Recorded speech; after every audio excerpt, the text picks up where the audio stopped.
Sarita Torres was 2 years old when she came to America from Cuba. Fidel was trying to, he's the president of Cuba, he was trying to he was gonna put my mom and my dad in prison, and I would have to go to this child center where they adopt people, and I didn't want to do that, so we escaped and moved here. It took us over 5 days, and we had to drink the ocean water. Sarita traveled over 500 miles from her hometown to St. Petersburg, Florida, and soon was enrolled in Blanton Elementary's program for non-English speakers, commonly called ESOL. Well, the ESOL program, as in most schools, is a program for children who either A, were raised in a different language or come from a different nation. Nationwide, the high school dropout rate for ESOL students is extremely high at 43.4% for Hispanics, who make up over half the students in the program, according to researchers at the City University of New York. Despite the statistics, instructors in the Pinellas program are working hard to help these students succeed. I find most of my ESOL students put a lot of effort into what they're doing, even more sometimes than regular English-speaking students whose parents might not be as much a driving force as an ESOL student who's got their children in an English-speaking school. There are currently 4,426 ESOL students enrolled in Pinellas County.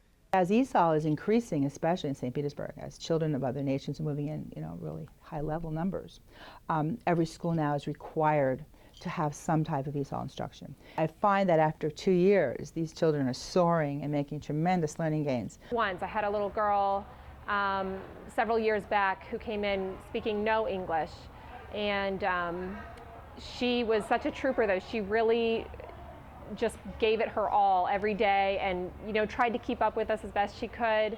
And by the time we were halfway through the year, she was speaking some English, and by the end of the year she was pretty fluent. I think a lot of kids can understand English a little bit more than we think because they pick it up so quick. They have to, because they're totally immersed in an English-speaking environment for 6 hours a day. If possible, when non-English speaking students arrive at Blanton, they are placed with children who speak the same language.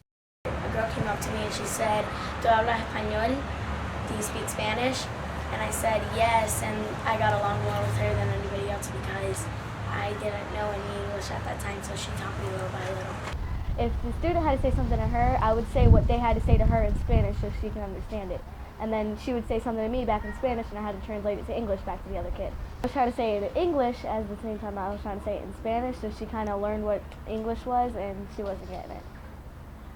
The ESOL program helped me in a way, they would give me leaf pads, and we would read the words. They were kind of like kindergarten words, and we would read the words little by little, and we would get better at them.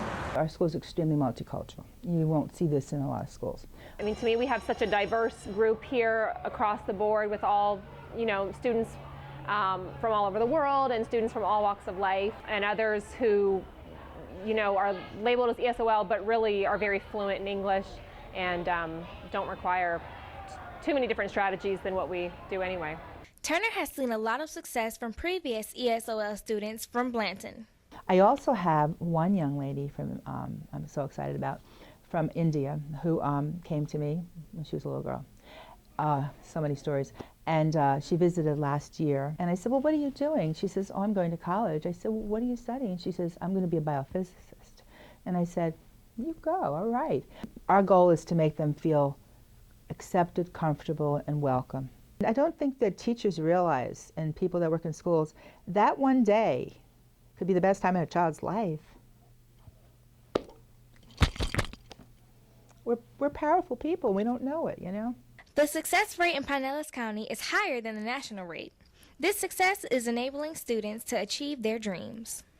I want to be an astronomer because I think it's cool to study stars.